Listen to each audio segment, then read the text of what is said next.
Live from New Delhi, you're watching DD India News Hour, India's voice to the world. I'm Preeti Kaur. Coming up in the next 1 hour, India's Prime Minister Narendra Modi interacts with top US tech CEOs in New York, highlights huge business opportunities in the country. Prime Minister Narendra Modi in New York hails Indian diaspora success. Says India-America spirit is the new AI power of the world. Assures Made in India chip will become a reality. मैं मानता हूं कि AI का मतलब है America India, ये spirit है. Sri Lanka witnesses power shift from centre to left. Indian Prime Minister congratulates Anura Kumara Dissanayake for the victory.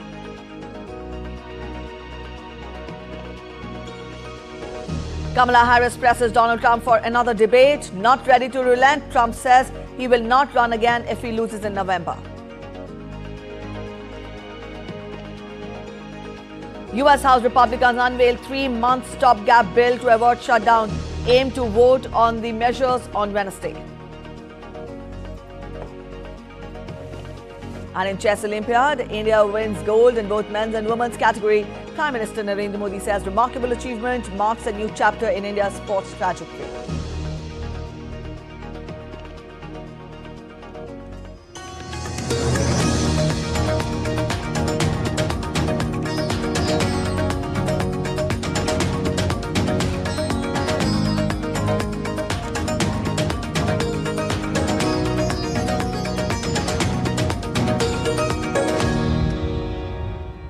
India's Prime Minister Narendra Modi interacted with the top tech leaders and CEOs of the US. In a tweet, Prime Minister said that he had a fruitful roundtable with tech CEOs discussing aspects relating to technology, innovation and more, specifically on cutting-edge areas of AI, quantum computing, semiconductors and biotechnology.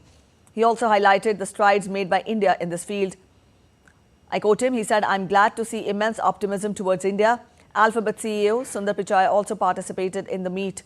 US CEO's roundtable meeting was hosted by Massachusetts Institute of Technology School of Engineering in New York. India's Prime Minister Narendra Modi also met founder and CEO of the HTech International, Dr. Krishna Singh, in New York. They discussed HTech's plan to expand manufacturing in India and the potential for boosting cooperation in the field of atomic energy. HTech International is the leader in innovative energy technology, design and manufacturing for the global nuclear power industry and beyond. HTech's diverse and dynamic portfolio includes cutting-edge systems that manage spent nuclear fuel and radioactive waste and essential components for nuclear power plants. Besides this, Prime Minister Narendra Modi met many world leaders on the sidelines of the UNGA. He held very productive talks with Crown Prince of Kuwait, Sheikh Sabah Khalid Al Hamad Al Sabah. They discussed how to add vigor to India-Kuwait ties in sectors like pharma, food processing, technology, energy and more.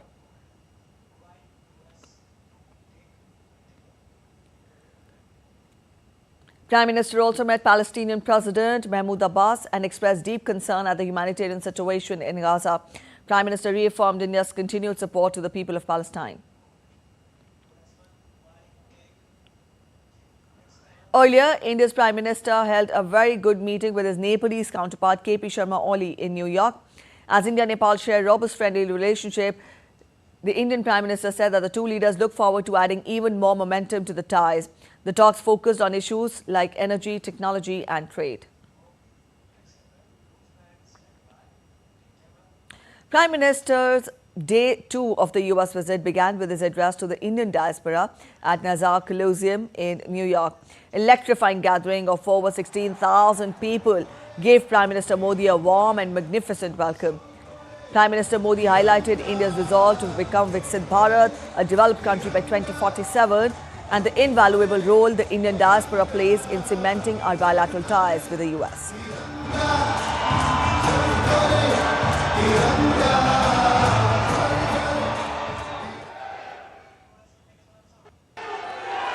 मां भारती ने जो हमें सिखाया है वो हम कभी भी भूल नहीं सकते। हम जहां भी जाते हैं सबको परिवार मानकर उनसे घुल मिल जाते हैं। डायवर्सिटी को समझना, डायवर्सिटी को जीना, उसे अपने जीवन में उतारना, ये हमारे संस्कारों में है, हमारी रगों में है।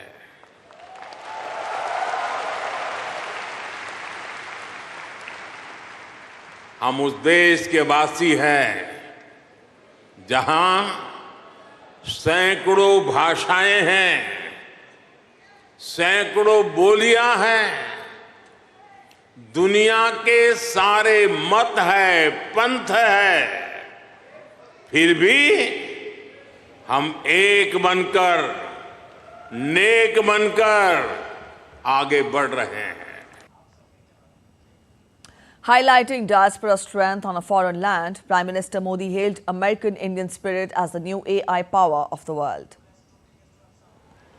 दुनिया के लिए AI का मतलब है आर्टिफिशियल इंटेलिजेंस, लेकिन मैं मानता हूं कि AI का मतलब है अमेरिकन इंडियन।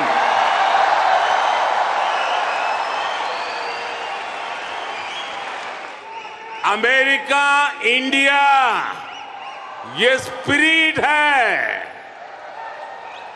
और वही तो नई दुनिया का AI पावर है।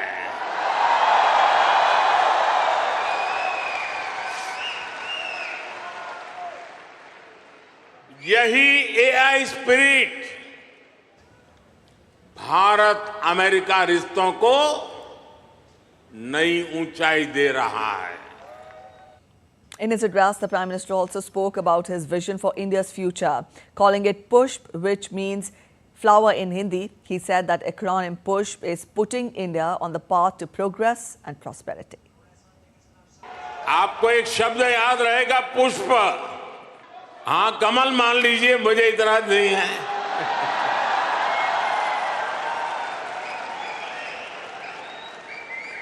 पुष्प, और मैं पुष्प को डिफाइन करता हूं, P for progressive Bharat, U for unstoppable Bharat, S for spiritual Bharat, H for humanity first को समर्पित Bharat, P for prosperous Bharat, यानी पुष्प। पुष्प की 5 पंखुड़ियों को मिलाकर ही विकसित भारत बनाएंगे। Giving a message to the whole world from New York, Prime Minister Modi said in his diaspora speech that India is now the land of opportunities. The country does not wait for opportunities anymore. Instead, it creates opportunities. Bharat आज land of opportunities है, अवसरों की धरती है। अब भारत अवसरों का इंतजार नहीं करता, अब भारत अवसरों का निर्माण करता है।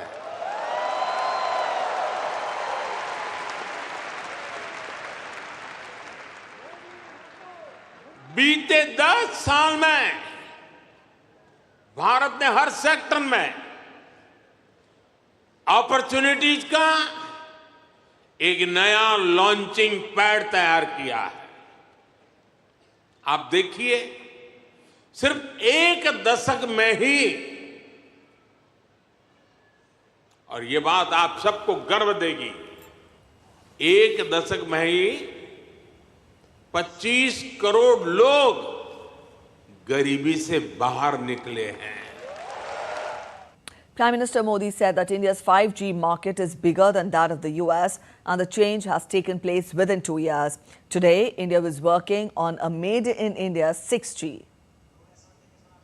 आप हैरान होंगे, आज भारत का 5G मार्केट, बताऊं? बुरा नहीं लगेगा ना? आज भारत का 5G मार्केट अमेरिका से भी बड़ा हो चुका है।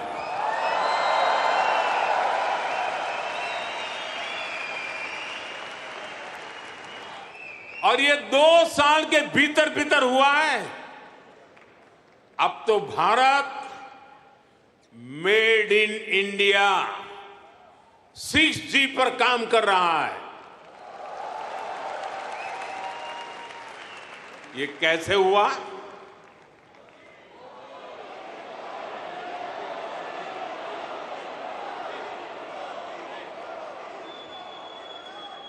ये इसलिए हुआ क्योंकि हमने इस सेक्टर को आगे बढ़ाने के लिए पॉलिसीज बनाई।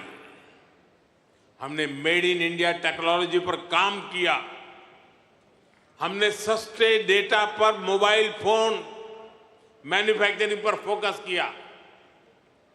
आज दुनिया का करीब करीब हर बड़ा mobile brand made in India है। The Indian Prime Minister also spoke on how the country will play a role in enhancing global growth. आज का भारत दुनिया में एक नए कैटलिस्ट एजेंट की तरह उभर रहा है और इसका प्रभाव हर सेक्टर में दिखेगा।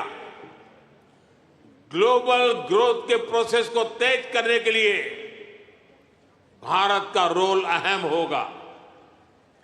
ग्लोबल पीस के प्रोसेस को तेज करने के लिए भारत का रोल अहम होगा।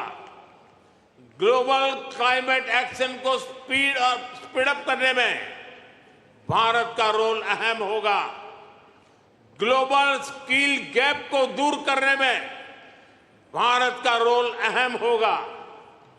ग्लोबल इनोवेशंस को नई दिशा देने में भारत का रोल अहम होगा। ग्लोबल सप्लाई चेन में स्टेबिलिटी के लिए भारत का भूमिका अहम होगा। साथियों, भारत के लिए शक्ति और सामर्थ्य का अर्थ है,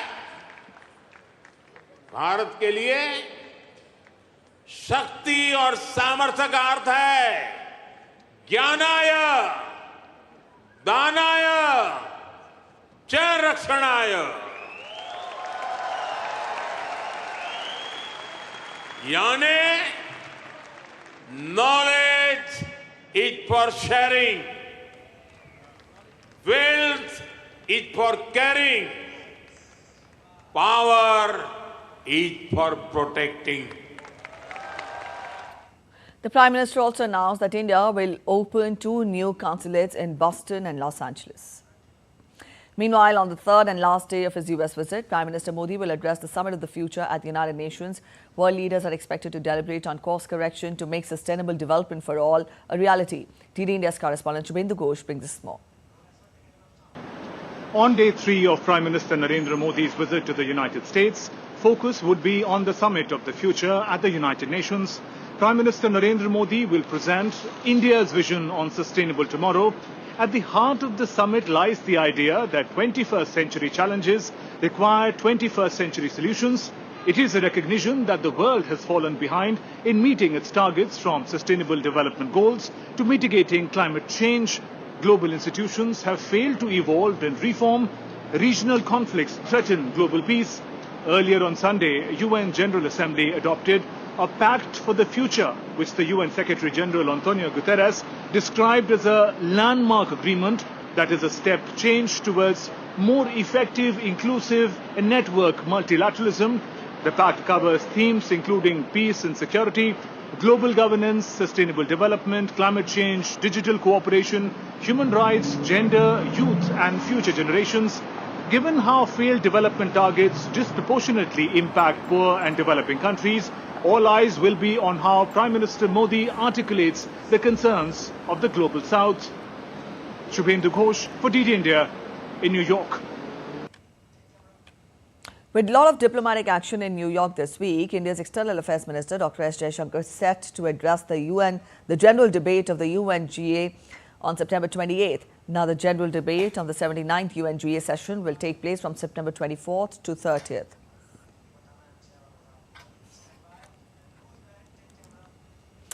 You're watching DD India News Hour. We're heading for a short break, but after the break, US President Joe Biden reiterates United States' commitment to do everything possible to prevent escalation of the conflict in West Asia, even as hostilities flare between Israel and Hisbah.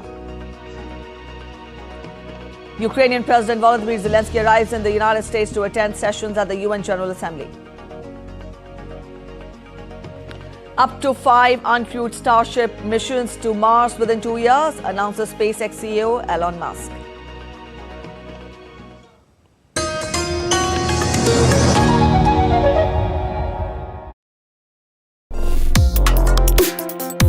Complex issues, hidden agendas, twists and turns, strategic games. We think all dots are linked. We just need to connect them. Join me every week as I connect the dots to unravel hidden designs in statecraft, mysteries, and decode issues that matter to you. Watch Connecting the Dots with me at these times on DD India.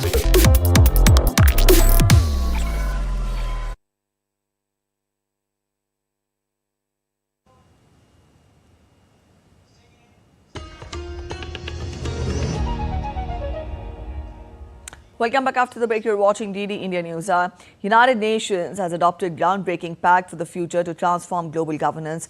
Global leaders gathered in New York on Sunday for a summit of the future aimed at addressing 21st century challenges ranging from conflict to climate and skepticism over whether the final pact will meet its lofty goals. Addressing the summit, South African President Cyril Ramaphosa called for significant reforms in global governance structures. For African countries, the summit must focus on global action in support of the continent's development agenda, Agenda 2063. Our failure will in the end be a betrayal for future generations. And I do believe that we dare not fail. Action is what is required now. President of Brazil, Luiz Inácio Lula da Silva, referred to the global challenges such as pandemics and the conflicts raged in Europe and the Middle East by calling to multilateral institutions overhaul. Duas grandes responsabilidades. The global governance crisis required structural transformations. The pandemics, the conflicts in Europe and the Middle East, the arms race and the climate change strengthened the multilateral institutions' limitations, most of which lack the authority and means to implement and enforce agreements. Japanese Prime Minister Fumio Kishida told the gathering of the world leaders that nuclear disarmament and the international rule of law are two issues that must be addressed. We must address the increasingly dire situation surrounding nuclear disarmament and non-proliferation, no matter how difficult the path to a world without nuclear weapons may be. We cannot stop our progress. Japan remains committed to promoting realistic and practical efforts.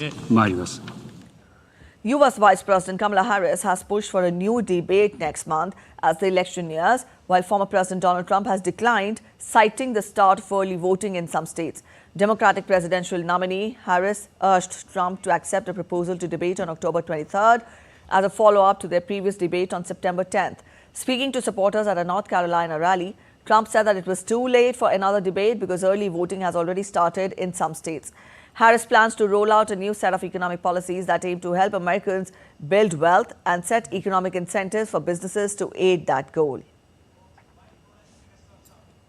So I'm going to be giving a speech this week that is really to outline my vision for the economy. As you've heard me talk about, I believe in what we can create in terms of opportunity for the American people. I've named it an opportunity economy, which really, in short form, is about what we can do more to invest in the aspirations, the ambitions, and the dreams of the American people while addressing the challenges that they face, whether it be the high price of groceries or the difficulty in being able to acquire home ownership, because for a number of reasons, including we don't have enough housing supply.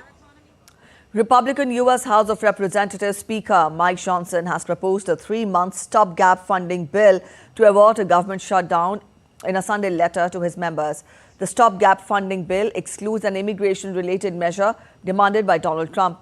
Johnson's plan, known as a limited continuing resolution, would fund the government until December 20th, putting longer-term spending decisions until after the election. In addition to keeping the government funded at current levels, it would replenish funds for FEMA and include $230 million for Secret Service funding. The chamber will aim to vote on the measure on Wednesday. Failure to act by then would furlough thousands of federal workers and shut down government operations weeks before the election.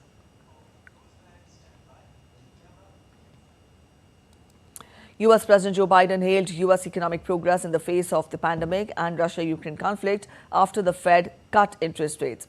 U.S. President Joe Biden has vowed to keep working to lower costs for the American families and hailed the progress in bringing down inflation and boosting employment.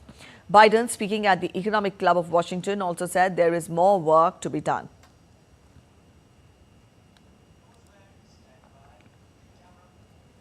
A shooting incident outside a nightclub in the U.S. state of Alabama on Saturday left 4 people dead and 18 injured. A video captured in the aftermath of the shooting showed a victim's body on the sidewalk and several eyewitnesses talking to each other. Multiple shooters fired into a group of people as they waited to enter the nightclub in Birmingham. A manhunt for the suspect is underway. Officials from the Federal Bureau of Investigation and the Bureau of Alcohol, Tobacco and Firearms were assisting with the investigation. Approximately 21 people were shot. 4 of those are deceased. They were taken to various hospitals, and the ATF and FBI were on scene with us assisting in that investigation. We believe this was a targeted shooting. It was not something that occurred at that location, but there was an individual there who was targeted. Israel's army chief Herzi Halevi said on Sunday that it was well prepared for the next stages of fighting against Hisbah in Lebanon. Israel and Hezbollah exchanged heavy fire into Sunday. Israeli warplanes carried out the most intense bombardment in almost a year of the conflict across Lebanon's south. The Israeli military said that it struck nearly 300 targets on Saturday, including thousands of Hezbollah rocket launcher barrels. It said it would continue to hit more such targets. Israel closed schools and restricted gatherings in many northern areas and ordered hospitals there to transfer their operations to facilities with extra protection from rocket and missile fire.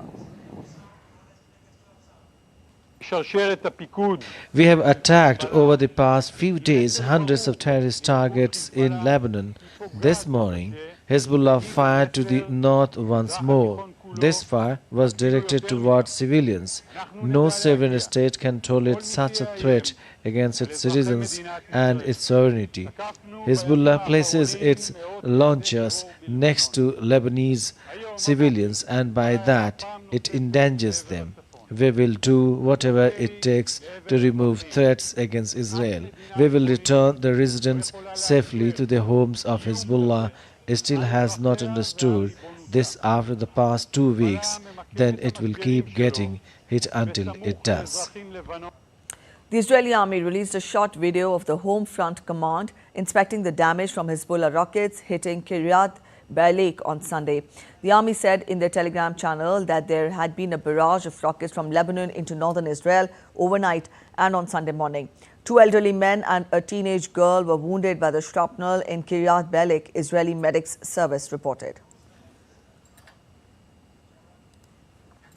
Israel's ambassador to the United Nations told world leaders at the UN on Sunday that his country is a peaceful nation but will use all means to protect its people. Israeli Ambassador Danny Danon was addressing the leaders at the Summit of the Future. While Israel is fully committed to this pact and the pursuit of the SDGs, we continue to face relentless attacks from non-state actors that threaten our very existence. As we gather here today to speak about the future, hundreds of rockets are being fired at our civilian population. Let me be clear, we are a peaceful nation. We do not seek war, nor do we desire it. However, we will not stand by as our people are attacked. We will use all means at hand, our determination, our innovation, and our strength to protect our people. After concluding the Quad Leaders Summit in Delaware, U.S. President Joe Biden returned to the White House on Sunday. While addressing the media, Biden said that the United States will do everything possible to prevent an escalation of conflict in West Asia as hostilities flare up between Israel and Hezbollah. Biden said that the meetings with Quad leaders were successful and that they are working unitedly.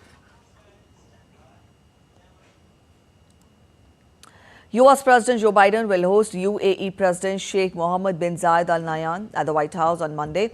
This is the first official visit of Sheikh Mohammed bin Zayed Al Nahyan to the U.S. as the UAE President. During the meeting, the leaders will discuss bilateral and legal issues, including advanced technology, clean energy, space technology, supply chain, and critical infrastructure investments. The leaders will also exchange views on various regional and international issues of mutual interest. The UAE President will also meet with a number of U.S. officials to discuss ways to develop UAE-U.S. relations at all levels.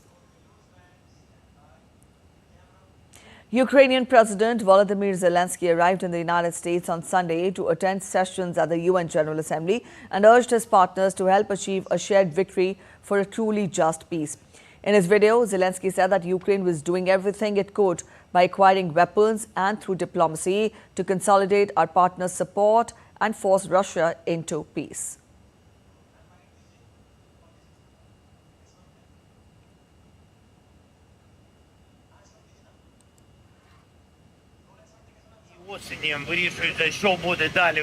We need peace on the terms provided by the peace formula, on the terms provided by the UN Charter. We will do everything to achieve that, get weapons to defend our independence and our people, deploy diplomacy to consolidate our partner support and force Russia into peace. German Chancellor Olaf Scholz's party, Social Democrats, narrowly beat the far-right AfD in a state election on Sunday in the formerly communist East. Scholz's centre-left SPD won around 31% in the state of Brandenburg against anti-immigration, pro-Russian Alternative for Germany, which scored about 29%. The vote in Brandenburg comes 3 weeks after the Russia-friendly AfD became the first far-right party to top a state election in Germany since World War II. It also performed strongly in the neighbouring Saxony, coming hot on the heels of the Conservatives in second place. In France's overseas region of Martinique, demonstrators held a peaceful protest outside a shopping mall against the high cost of living after 2 weeks of violent demonstrations. Authorities banned the demonstrations in 4 municipalities until Monday and imposed a curfew earlier this week. The leader of the movement blamed the police for using tear gas earlier in the week to block the demonstrators. Protests are also taking place on the neighbouring island of Guadeloupe, where a strike by workers at French energy utility caused power outages during the week. The protests in France's overseas territories are a test for the new Prime Minister Michel Barnier, who is due to present his cabinet to President Emmanuel Macron after 2 weeks of political bargaining. SpaceX CEO Elon Musk announced plans to launch up to 5 uncrewed Starship missions to Mars within 2 years. The CEO on Sunday said that the first crewed mission timeline will depend upon the success of the uncrewed flights. If the missions land successfully, the first crewed mission would follow in just 4 years. However, if complications arise, the manned missions will face a delay of 2 more years. Musk, notorious for shifting deadlines, had previously mentioned the next Earth-Mars transfer window would allow for Starship launches in 2 years. Earlier projections suggested uncrewed landings with 5 years, with the first human landing on Mars expected in 7. All eyes are on these crucial unmanned missions to pave the way for human exploration. You're watching DD India News. We're heading for a short break, but after the break, all set for second phase of assembly elections in Jammu and Kashmir. Voting for second phase to be held in 26 seats on September 25th. India sends 24 tranches of humanitarian assistance to drought-hit Namibia. Riya Singh, crowned Miss Universe India 2024, will represent India at the global pageant.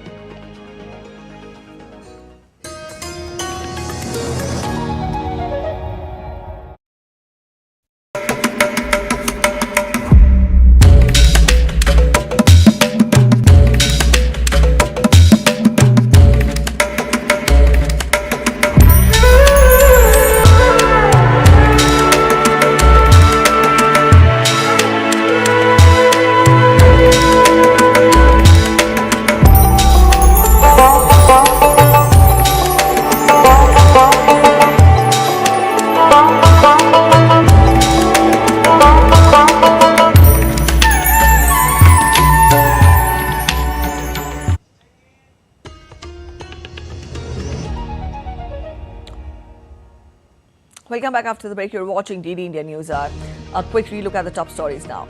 India's Prime Minister Narendra Modi emphasizes on India's growth prospects at the roundtable with tech CEOs in New York, discusses aspects relating to technology, innovation and more. Prime Minister in New York hails Indian diaspora, says India-America spirit is the new AI power of the world, guarantees that Made in India chip will become a reality. Sri Lanka witnesses power shift from centre to left. Anura Kumara Dissanayake says we stand ready to rewrite Sri Lankan history. Indian Prime Minister congratulates Dissanayake for victory. Kamala Harris presses Donald Trump for another debate. Not ready to relent, Trump says he will not run again if he loses in November. US House Republicans unveil 3-month stopgap bill to avoid shutdown. Aim to vote on the measure on Wednesday. And in Chess Olympiad, India wins gold in both men's and women's category. Prime Minister Narendra Modi says remarkable achievement marks a new chapter in India's sports trajectory. Left-leaning politician Anura Kumara Dissanayake has been elected as Sri Lanka's next president after he won the country's first election since its economy collapsed in 2022. The 55-year-old beat off his nearest rival, opposition leader Sajith Premadasa, to emerge as the clear winner after a historic second round of counting, which included second preference votes. Outgoing President Ranil Wickremesinghe trailed in third. Dissanayake polled 5.6 million or 42.3% of the votes, a massive boost to the 3% he had managed in the last presidential election in 2019. It was the first time in the Indian Ocean Islands history that the presidential race was decided by a second tally of votes after the top two candidates failed to win the mandatory 50% of the votes to be declared winner. There was a need for a government with a mandate from the people if you want to rescue the country from the crisis. We know in the recent past the mandate was distorted. The distortion of the people's mandate affected the parliament and other institutions beyond that. The people's mandate that is needed to take this country forward is being established. That was the main point of the presidential election. And I think the general election should be held immediately after. India's Prime Minister Narendra Modi extended greetings to Sri Lankan President-designate Anura Kumara Dissanayake and congratulated him following his win in the Sri Lankan presidential election. Taking to social media platform X, Prime Minister Modi congratulated Dissanayake and said that the island country holds a special place in India's neighbourhood-first policy and vision.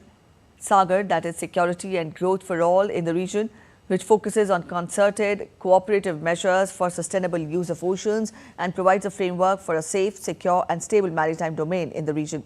Prime Minister Modi said that he looks forward to working closely with Sri Lankan President-elect to further strengthen multifaceted cooperation between the two nations for the benefit of the people and the entire region. High Commissioner of India to Sri Lanka, Santosh Jha, called on President-elect Anura Kumara Dissanayake on Sunday. He conveyed the greetings from India's leadership and congratulated him on winning the people's mandate. India, as Sri Lanka's civilizational twin, is committed to further deepen ties for the prosperity of the people of our two countries. Dr. Ahmed Moin Faruqi joins us from Colombo. Ahmed, good morning. Now, Sri Lanka readies to get its first left president. Get us the factors which worked in his favor. A 42.3 voter turnout, voter percent of the votes were polled in his favor. This is a massive margin with regard to the 3% he got in 2019. Get us more. What were the factors that worked in his favor? Preeti, actually, you see, this was a very, very important election for Sri Lanka, especially after the 2022 economic downturn. Given that, there were several firsts in this election. First of all, if we talk about the political landscape, with the complete obliteration of UNP in the previous elections, in the general elections, as well as the Sri Lanka Freedom Party, there's a complete change in the landscape. That is one. Secondly, people had been feeling a desire for change was existing. There was a lot of anger, there was angst, and there was disgust with regard to the kind of policies that were taken by the previous so-called corrupt regimes, and also by the interim president or the president was appointed in 2022, Ranil Wickremesinghe as well. So there was some amount of feeling that there needs to be a system change, and this is where Anura Kumar Dissanayake had come forward, talking about a radical change in the entire system, at the same time talking about addressing the corruption-related issues in the current government. Given all these scenarios, somehow there had been certain obstacles in the form that, traditionally speaking, in Sri Lankan presidential elections, it's a straight fight between two candidates. This time around, it appeared to have been a three-cornered fight with opposition leader Sajid Premadasa as well as incumbent President Ranil Wickremesinghe also in the race. But despite all that, the NPP leader has managed to pull through and secured a victory, which is something which is historic in Sri Lanka's history. All right, Ahmed, now that, the President-designate Dissanayake has talked of his priorities of bringing back the country to normalcy, help us understand how challenging is this task? First of all, Preeti, it's a very, very difficult task as of now. Primarily speaking, within 2 years, somehow the island has some sense of stability. Although the island is not yet completely out of the woods, the debt still exists. GDP is still not yet to the level that the Sri Lankan economy should be as per the desires of the government. However, the new government has several issues that are immediately before it. First of which is that their numbers are only 3 in the parliament. And this is where they would feel like there's an urgent need for going for general elections. And this is what Mr. Dissanayake also spoke yesterday, that there's an urgent need that the island should go ahead with general elections so that people's mandate could be reflected in the parliament as well. Apart from that, the new government will have challenges with regard to creation of more jobs, ramping up revenues, while at the same time maintaining the promises of reducing several of the tax rates. And this is something which the new government has to find a balance whereby they would look forward to newer ways of finding revenues while not hampering people, especially their cost of living. And this is one of the most important challenges. All right. Also, the Indian Prime Minister has congratulated President-elect Dissanayake. Help us understand how do we see the relationship between India and Sri Lanka, given the change of guard in Sri Lanka?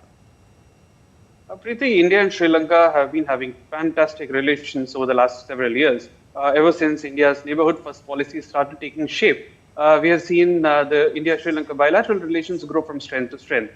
Especially so over the last 2.5 to 3 years, we have seen a huge amount of interest in the entire region. Further to this, I would like to also add here that India had come to the assistance of Sri Lanka at the peak of the economic downturn in 2022 with a huge assistance of $4.5 billion US.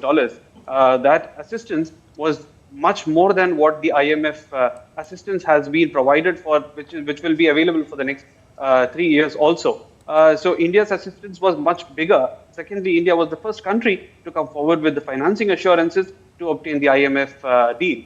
Now, given all these circumstances and all these developments, India's position in Sri Lanka has been very good. There has been a lot of goodwill that has been generated, and India commands a very good respect in terms of the entire political landscape in Sri Lanka. Now, what is expected is that even the new guard will be able to work well with India in terms of its foreign policy. because India has been doing fantastically well. And if I can recall, Mr. Dissanayake had earlier visited India during one of his visits, which was a fruitful one in which he got to see various models which India has been working, including the Amul model. And given all these circumstances, it is expected that India and Sri Lanka will continue to be a very good bilateral relations. I would also like to add here that India's High Commissioner, Mr. Santosh Jha, was the first resident diplomat who is in Sri Lanka to have actually gone and visited the President-elect and conveyed his congratulations to him. So there are lots of possibilities for continue in the same kind of bilateral relations, and an upward take is something which is expected from him. All right, Ahmed, we'll leave it here. Thank you so much for joining in with those details. And India's commitment to humanitarian support continues. India has sent second tranche of humanitarian assistance for the warm and friendly people of Namibia to enhance their food security. A consignment of 1,000 empty maize was given to severe drought-hit Namibia. India's proactive stance in providing timely and effective aid to countries like Namibia reinforces its commitment to leading by example in international cooperation.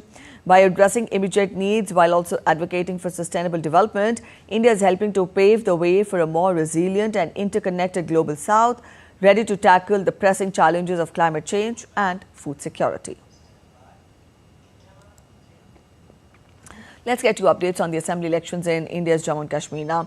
After an impressive turnout of over 61% in the first phase, the Union Territory is now set for the second phase of polling. 26 assembly constituencies will go to polls in this phase on September 25th.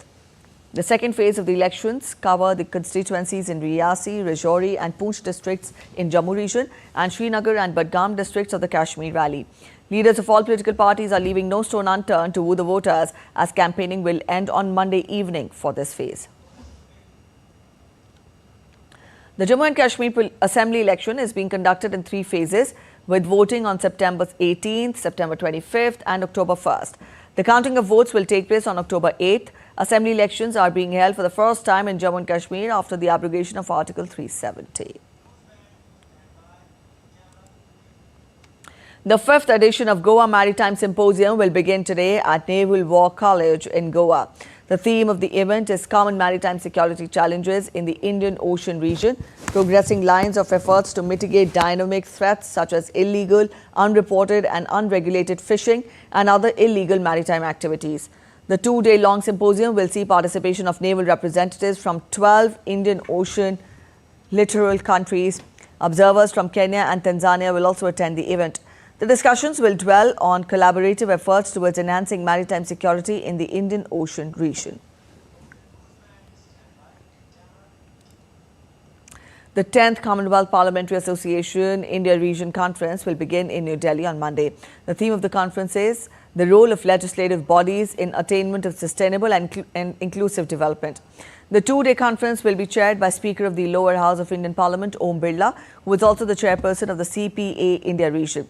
46 presiding officers of legislatures of states and union territories, along with their principal secretaries and accompanying officers, will be attending the conference.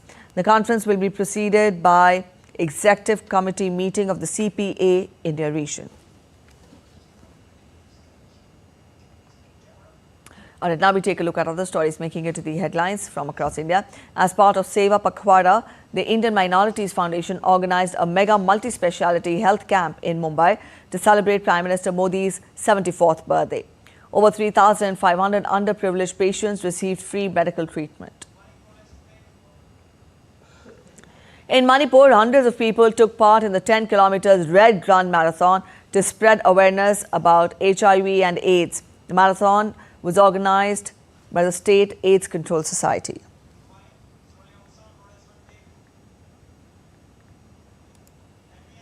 Indian film star Chiranjeevi Konidela has been honored by the Guinness World Record, which recognized him as the most prolific film star in Indian cinema in the actor-dancer category.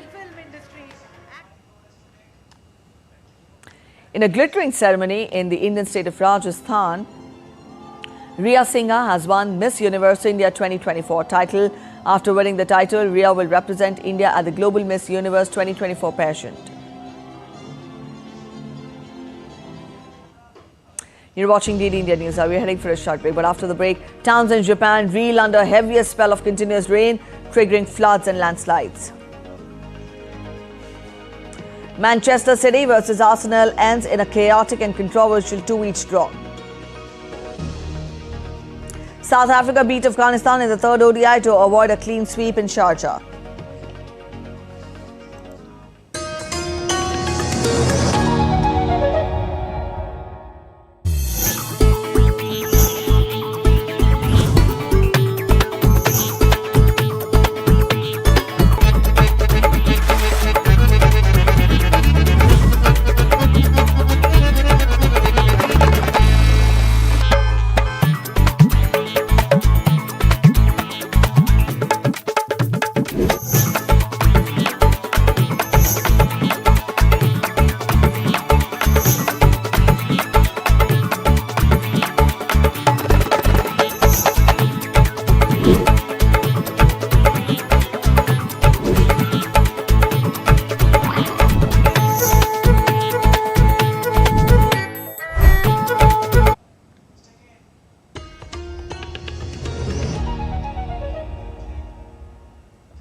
Welcome back after the break. You're watching DD India News Hour. Let's get to weather-related updates now. Heavy rains that triggered floods and landslides on the Japanese peninsula, recovering from an earthquake.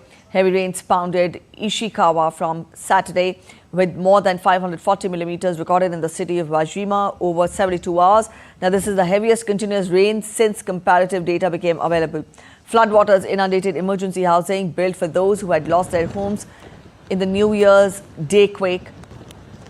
Over 100 areas in the region were isolated with roads blocked due to landslides. Floods wreak havoc in parts of Hungary as floodwaters peaked, moving south towards Serbian and Croatian localities. In Budapest, Danube is forecast to reach 8.5 meters, near record levels, but still below those seen in 2013. The worst floods to hit Central Europe in at least 2 decades have caused widespread damage from Romania to Poland, killing at least 24 people, destroying bridges, submerging cars, and leaving towns caked in mud and debris. Heavy rains caused destruction in southern Poland as floods left buildings with ripped away facades. Strony Slaski was one of the areas worst hit by the massive floods. Residents and volunteers began clearing up in hopes that their homes would be livable before the onset of winter. Parts of the mountain town of 5,000 people were swamped when a dam burst last weekend during Central Europe's worst floods in more than 2 decades, which have caused billions of dollars in damage and killed at least 24 people. Severe flooding in Chad since July has claimed 503 lives and affected around 1.7 million people. The floods have destroyed thousands of houses by flooding 357,000 of hectares. The UN has warned in early September of the impact of torrential rains and severe flooding in the wider region, particularly in Chad, calling for immediate action and funding to tackle climate change. Flood Monitoring Committee has set up to assess the risks associated with pollution of drinking water supplies and rising river levels. Hundreds of protesters marched against the government in Sao Paulo, calling for measures to tackle climate change amidst wildfires across the country. The protest was part of a series of mobilizations called by Greenpeace Brazil and Durban's fellow anti-climate change organizations. Forest fires have been raging for several weeks in Brazil, consuming millions of hectares of forests.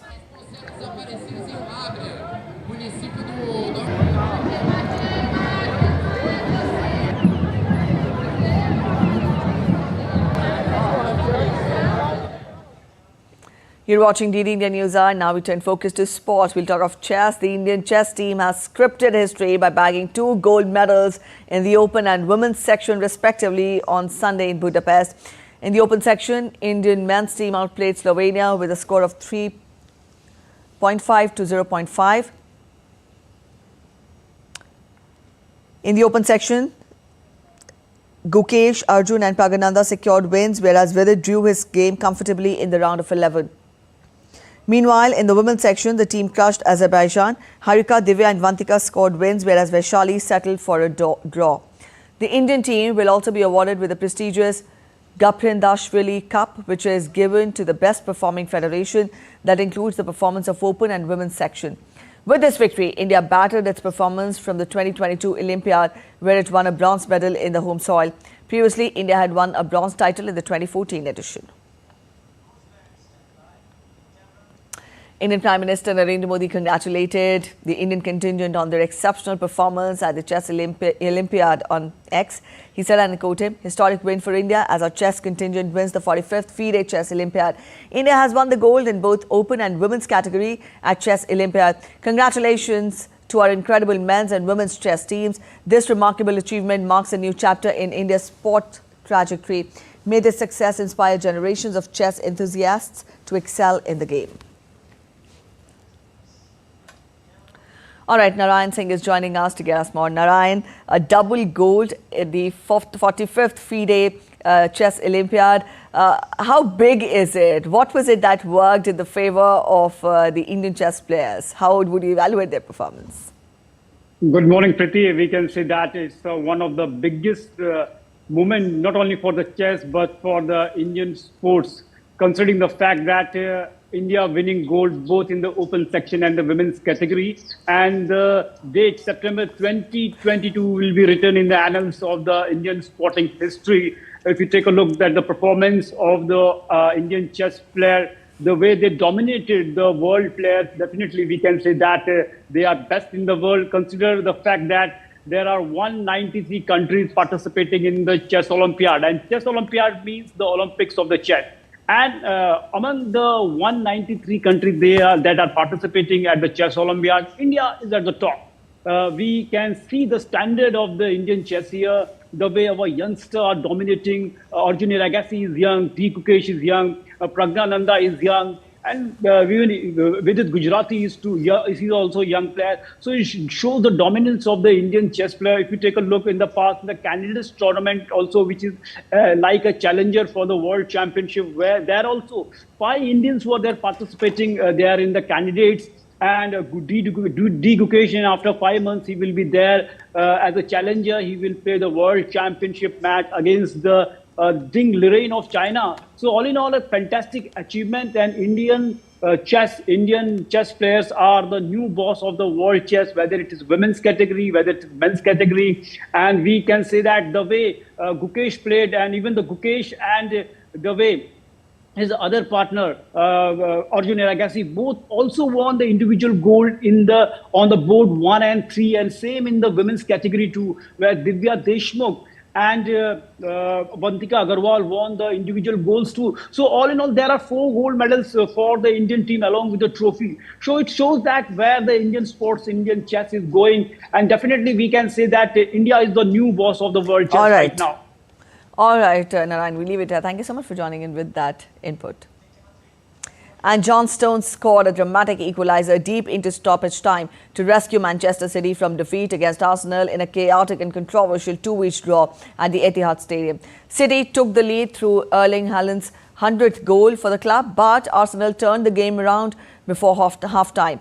Ricardo Calafiori equalised after City's talisman Rodri was forced off injured, and Gabriel headed Arsenal in front just before the break. Controversy struck when Trossard was sent off for a second yellow, while City's Jeremy Doku avoided punishment for a similar offence.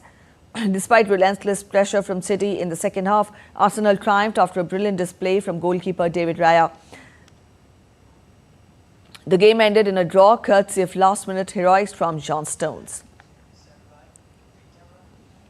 Adan Markram's composed 69 guided South Africa to a 7-wicket win in the third ODI, avoiding a clean sweep against Afghanistan in Sharjah.